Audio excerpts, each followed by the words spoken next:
attended council hearings in person. You tuned into our televised proceedings on Channel 13. Now you have the chance to listen to us on the radio as we demystify our work and the people who do it. This is not a council hearing. This is Hearing the Council with your host, Josh Gibson. Thank you, deep voice person with a funky backbeat. Indeed, this is not a council hearing. This is Hearing the Council. You can't have a government without a council, so you can't have a government radio station without a council show. This is it. I'm Josh Gibson, Director of Communications for the Council, and you might also know me as our voice on social media at Council of DC. And we are now joined by our, for a momentous occasion indeed, Councilmember Brianne Nadeau, Ward 1, who is joining us for her 10th appearance on this show, which is, on Saturday Night Live, they have the 5 Timers Club. I'm sorry, I don't have a special blazer or, crystal trophy to give you, but just from the bottom of my heart, I am profoundly grateful you've spent as much time with this show. You were our first ever guest, our first ever Zoom appearance. We've come a long way together. So thank you so much for coming back. It's my pleasure to be here as always. Congratulations on making it to round 10. Yes, 10 times. First round, April of 2018, was the biographical Getting to Know You. Mm-hmm. Second time, June of 2018, we did highs and lows, and we talked about why you're so iffy about cake. Right. Third round, November 2018, Role Models and Heroes. May 2019, Public Safety.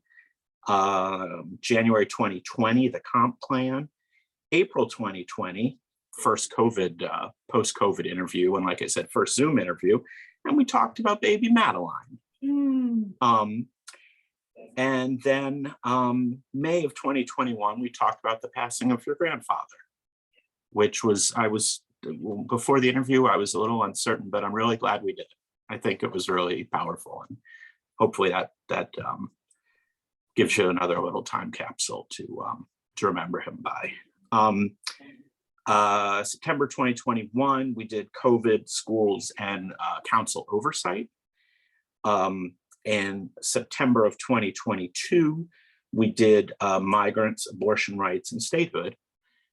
And that was number 9. And number 10 today, we're going to talk about your new committee, its jurisdiction, its role. We're going to talk a bit about DPW's parking enforcement role, and hopefully we'll also have time to get to your street vendor legislation. So there we are. We're caught up. That's great. Yeah. Thanks again for the 9 going on 10 interviews. So you have a brand new committee. Listeners might not realize this, but as the new 2-year council period comes, the chairman sits down with council members and gets a sense of what are the topics that interest them. So talk a little bit about how this came to be your new committee. Great. Thanks, Josh. I am very excited to be the new chair of the Committee on Public Works and Government Operations, which is, it's great, actually. So the centerpiece of it is the Department of Public Works, which has 2 main aspects to it. One is waste management, and with that, waste diversion and greening our city through putting less in landfills and getting more off the ground. And the other is parking enforcement, which I think of as really the tip of the spear on road safety, because getting dangerous vehicles off the street often happens through ticketing, booting, and towing. So I'm excited about that. The committee also has some really other interesting aspects to it. So Office of Contracts and Procurement, which touches just about every agency in the city. The Office of Administrative Hearings, which residents will know if they've ever received a citation that they wanted to adjudicate related to their home or their trash or really any city services. The Office of Human Rights, which is an agency that's work has expanded year after year as we add more protected traits to our Human Rights Act, and a number of other great agencies like the Office of Veterans Affairs, LGBTQ plus affairs, religious affairs, and then some other agencies nestled in there. But it's a great portfolio. It's very meaty, and it's been exciting. Yeah, I mean, folks should not sleep on this committee. This is a powerhouse committee. When I was looking at the list of agencies with oversight, I think I was leaning too much into public works and not enough into operations. Because also, like you said, human rights, contract appeals board, Office of Contracts and Procurements, partnerships and grants, for hire vehicles, Office Hire of Chief vehicles, Technology yeah. Officer, and half the DCRA. Yes, so the Department of Licensing and Consumer Protection. So really, there's sort of like what I call the justice aspect of this committee portfolio, which includes licensing and consumer protection, Office of Risk Management, which is workers' compensation, and also people who've been injured by the government, operations, like, you know, your property was hit by a trash truck, something like that. And then the Office of Human Rights and Office of Administrative Hearings. That's kind of like the justice arm of our committee. Yeah, that's huge. That's huge. Yeah.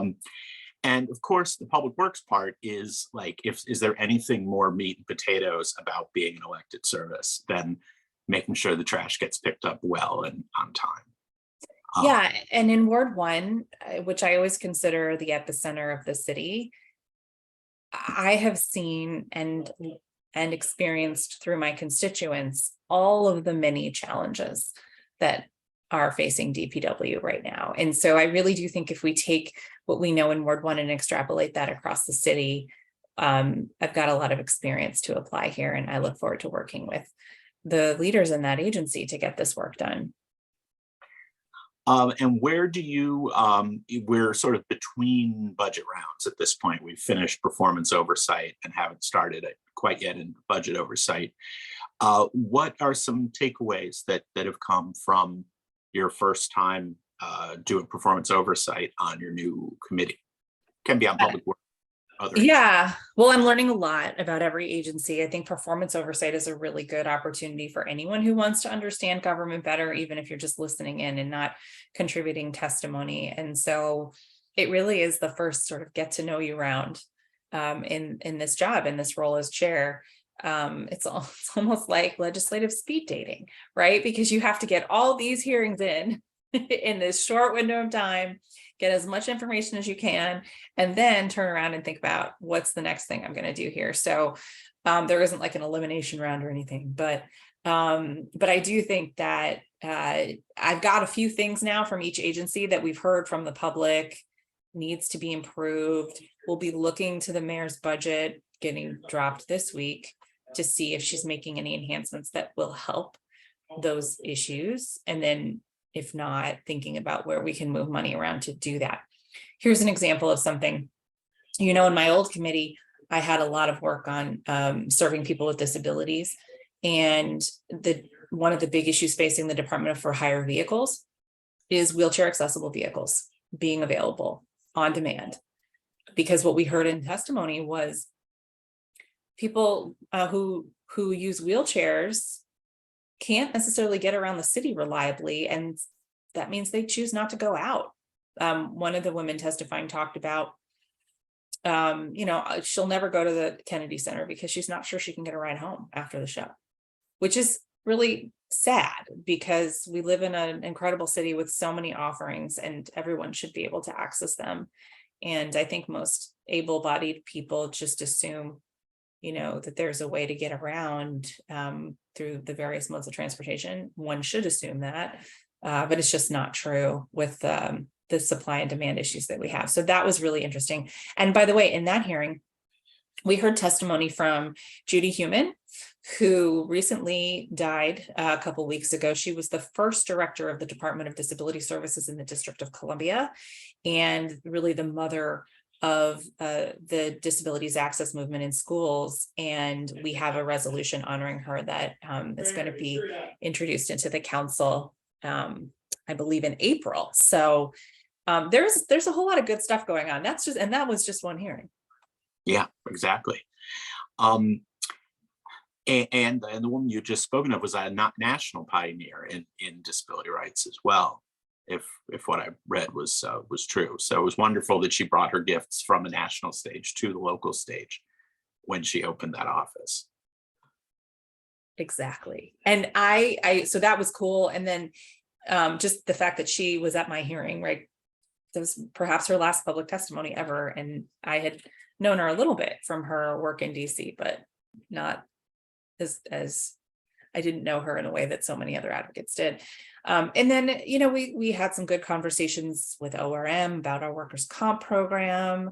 The Office of Veterans Affairs was a really interesting hearing because I got to learn so much about their day-to-day operations and what they offer our veterans and just the improvements they've made and the way they interact with the Veterans Affairs Department nationally.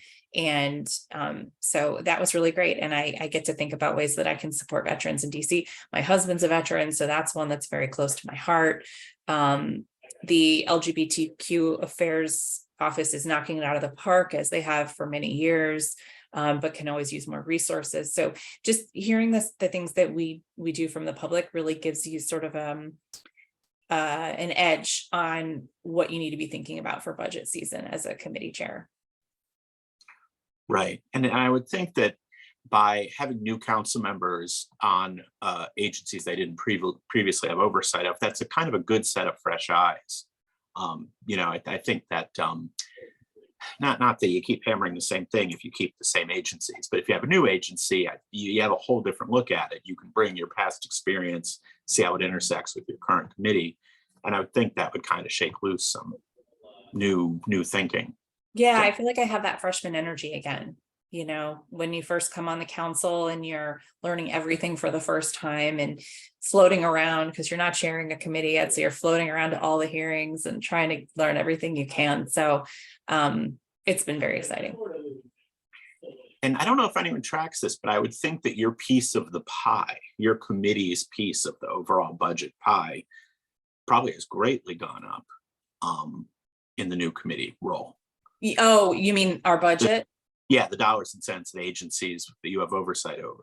Yeah, it's a pretty significant budget. So, you know, it'll be interesting to see how fluid it is. That's always the question for the council when the budget gets to us, is what can be moved, what's obligated.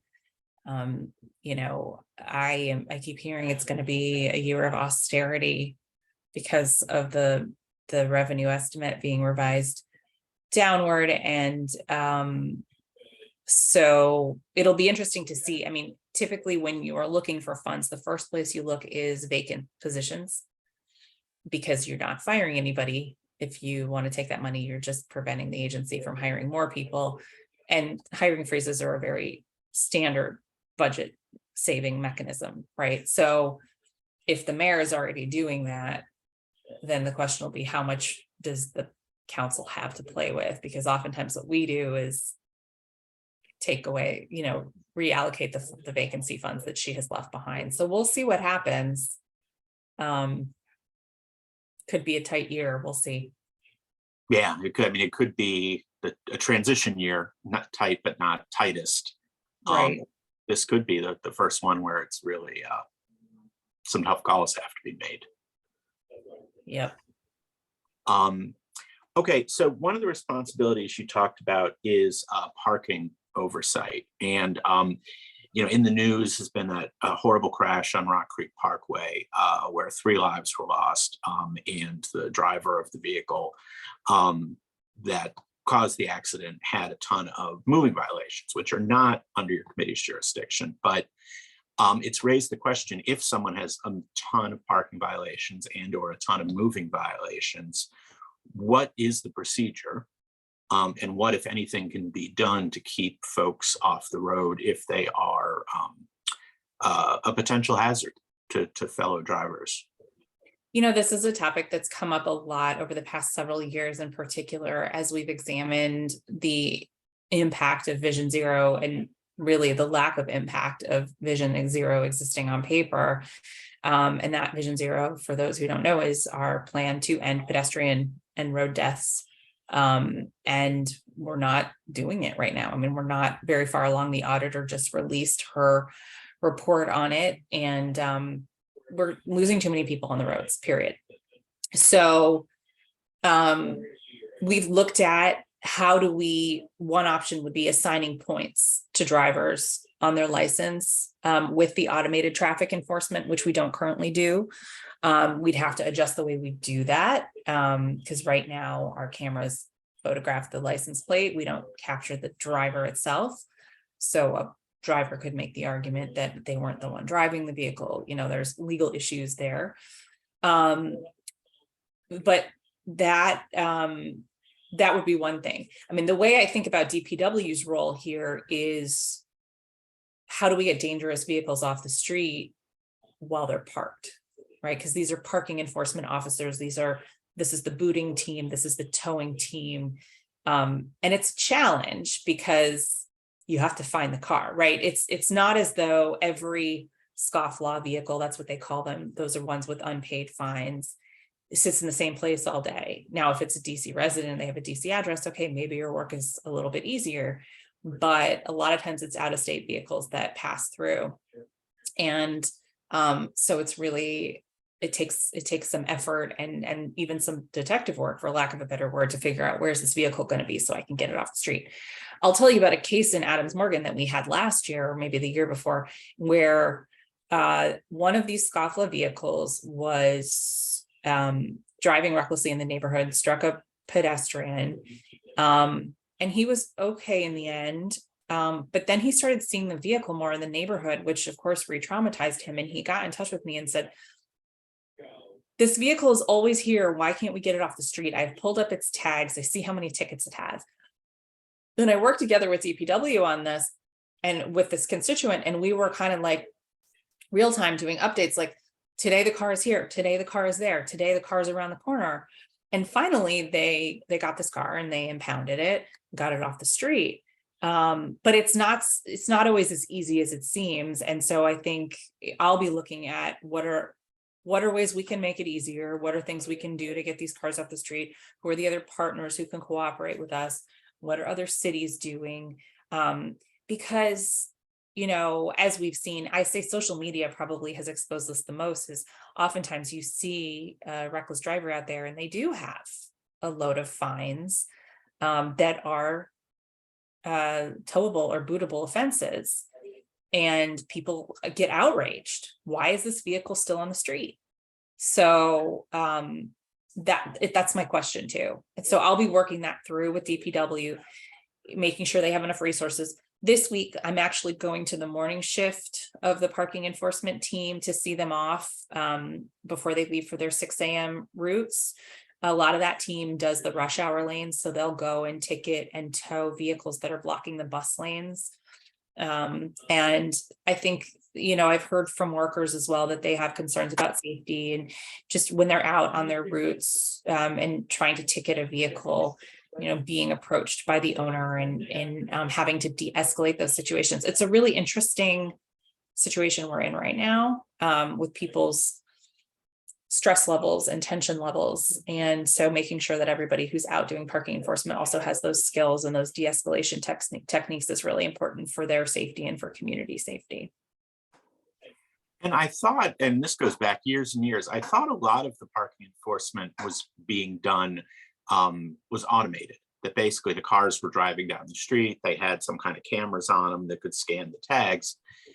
Admittedly, there's privacy issues, but to the point of trying to track down scofflaw vehicles, I would think that data exists. I mean, whether it's allowed to access it, whether it's advisable to access it is a different question. But and also, I mean, given that the speeding cameras and red light cameras are fully automated, why do we have parking agents placing paper tickets under windshield wipers when, if you know that, you know, the GPS of this spot is an illegal parking spot, you've scanned the license plate? I'm surprised there hasn't been more move towards automating even DPW's kind of parking enforcement. Oh, that's a great point. So there is a contract that's in procurement right now that should be implemented in spring for automated it's still, I guess it's still called automated traffic enforcement, but it's for like the bus and bike lanes. So you need fewer people to do that, because it's hard to catch them quickly, right? So let's say that the traffic enforcement officer does their morning route where they're ticketing everyone in the bus lane before the 7 a.m. rush hour. The towing cranes come out and they move them. They'll relocate the cars in that case most often. But then, I mean, you're going down the bus, you're riding the bus on 16th Street, and all of a sudden a car pulls in. Well, there may not be a parking enforcement officer right there at that moment, but putting cameras on that route allows that person to get that ticket, and then they think twice about blocking it again. There's also some work to do with government vehicles in this realm. So take the 14th Street bus and bike lane, for example. I use that with my kids when we're biking to and from school. And there's almost always MPD vehicles right around Columbia Road. And I feel like it's really been an ongoing conversation with me and MPD about all the kinds of safety that exists. It's, you know, they want their presence there to deter crime. I get it. I want their presence there, perhaps just not in the bike lane. And we talked about a couple alternative locations, but here's the thing is, so let's say the bus is trying to go down 14th Street and there's a police car in the lane. So then it has to go out of the lane and get merged with traffic in a way that's not necessarily predictable to the cars. And a cyclist may be able to get around the car, maybe not, but now it's navigating the bus getting out of the lane. So it's a whole host of issues. There's sort of a domino effect. And so we do have to talk with our government partners and the most common offenders. So it's them, it's the US Postal Service, it's FedEx, it's UPS. And one other thing to think about with this committee is the whole curbside management ecosystem is now basically in my committee. So you've got DPW parking enforcement, you've got for hire vehicles and their parking enforcement, plus they've got all the pickup and drop off zones, and taxi stands, which are other areas where people are coming and going. So I'm thinking through all kinds of ways that we can make this all logical, make it make sense, and really utilize all of the parking enforcement resources that we have in the city. And also work with partners. And I haven't gotten to the point yet where I'm, say, sitting down with FedEx and saying, look, we've got an issue here. What do you need for your drivers to help me keep my constituents safe on the roads and all of the people of the District of Columbia?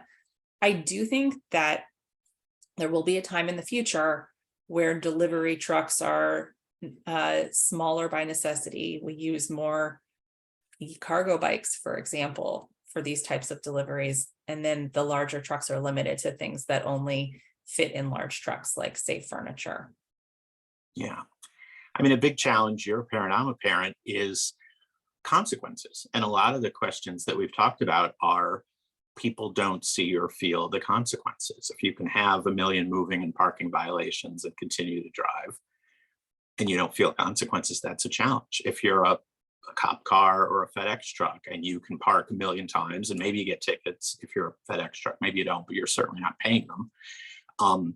And there's no like how I'm not suggesting we have a fierce, severe government that comes down like a ton of bricks on everyone, but people think, rational thinkers avoid consequences, or if they don't see consequences, they don't avoid the things that would have triggered the consequences. So I don't know what you want to say to that, but that to me, well, no, I will say that, like, okay, so we're doing more than we ever have, but we need to do more, right? So I went and visited the impound lot last month, 2 months ago, and the impound lot is 85% full because they are towing vehicles, they are impounding vehicles, and that is progress, and it is definitely consequential to those vehicle owners because you cannot even retrieve your vehicle with a payment plan. You really have to be paying your debt in full to get that vehicle back.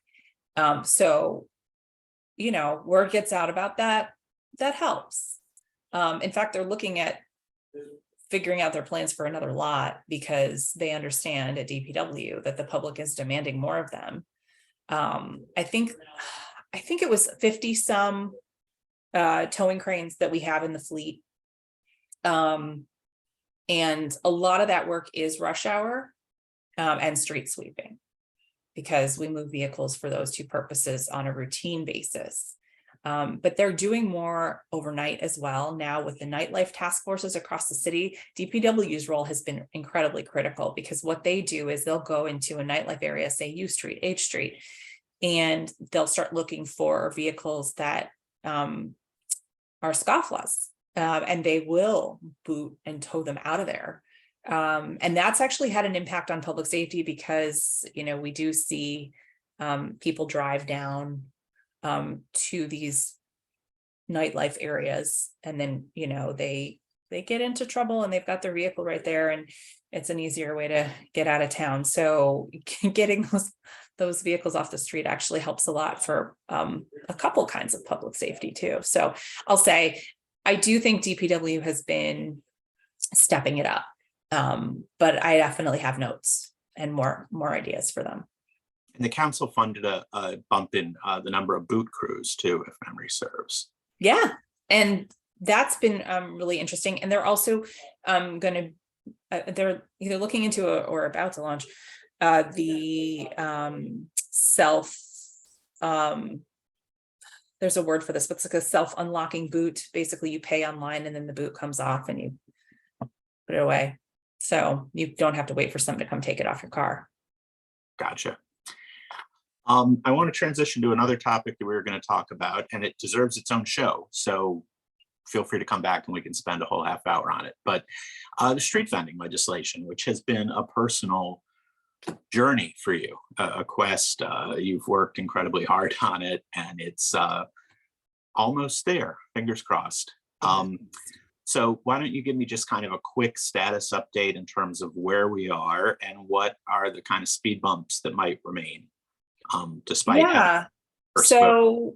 The street vending bill, just quick history, first introduced in 2019 after working a long time with our street vendors, realizing we had to change the law to get them what they needed to legally, safely vend in Columbia Heights and beyond.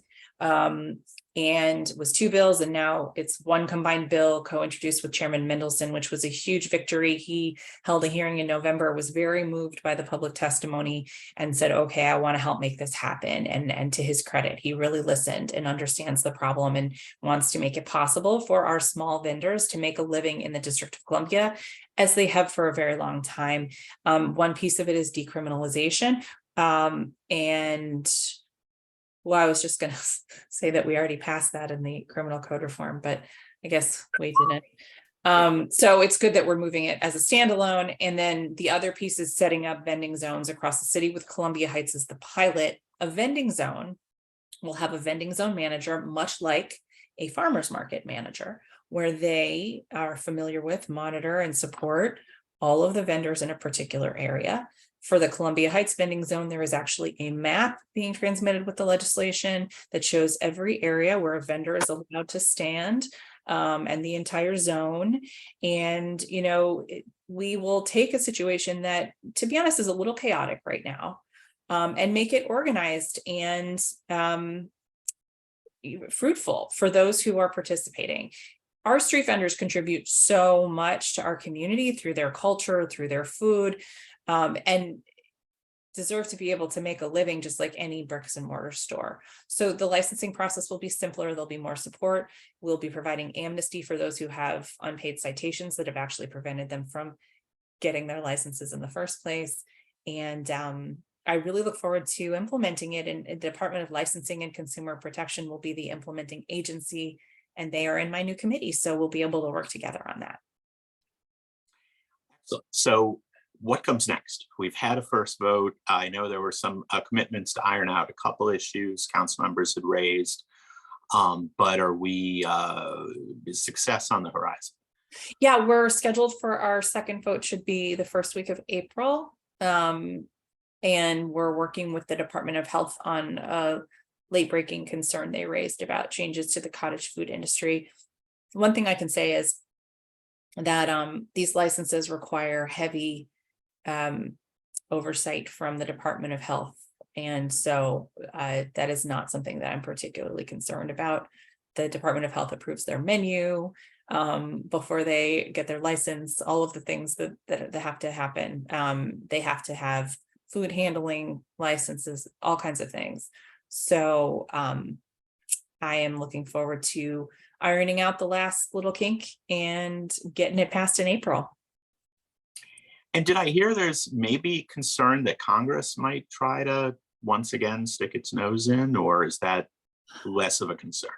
I haven't heard that specifically about this bill, although they do, some members of Congress and journalists like Tucker Carlson do tend to keep a close eye on anything that I'm doing for immigrants. It's something of a bizarre fascination, to be honest with you. And hopefully they'll be busy doing other things like running the country. Yeah, they must have a Brianne Nadeau Google alert in Tucker Carlson's show. Yeah, that's something like that. It's very bizarre. Yeah, well, hopefully it gets deleted. So we've returned to doing our fun question round, which I'll go through quickly because we're already tight on time. This is where I ask you about an oddball task and you say which of your colleagues, past or present, you would want to tackle that task with. Okay. You've done this once before, many moons ago. If you had to go on a camping trip or a walk in the woods, who and why? Okay, I got to remember who my new colleagues are. Hold on.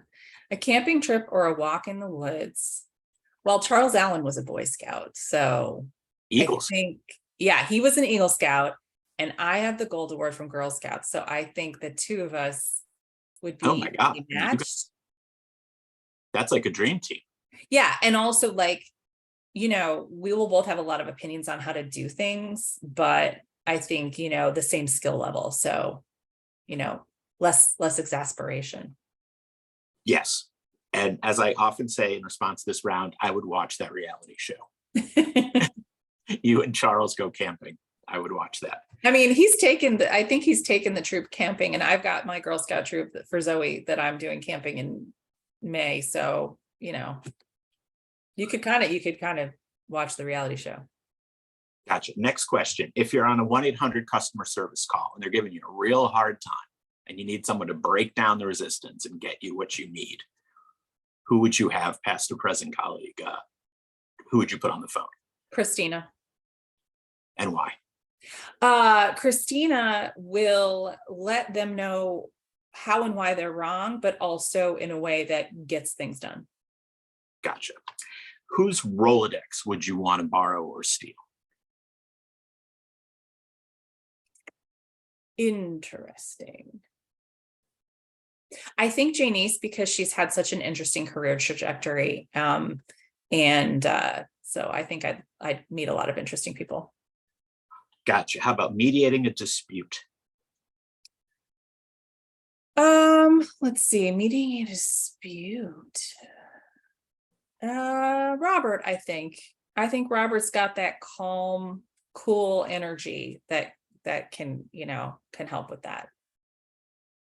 Okay, last two, it's a pair, and these are all based on the hypothetical that all of your colleagues write poetry, which we assume is false, but assuming they all did, whose poetry would you want to read?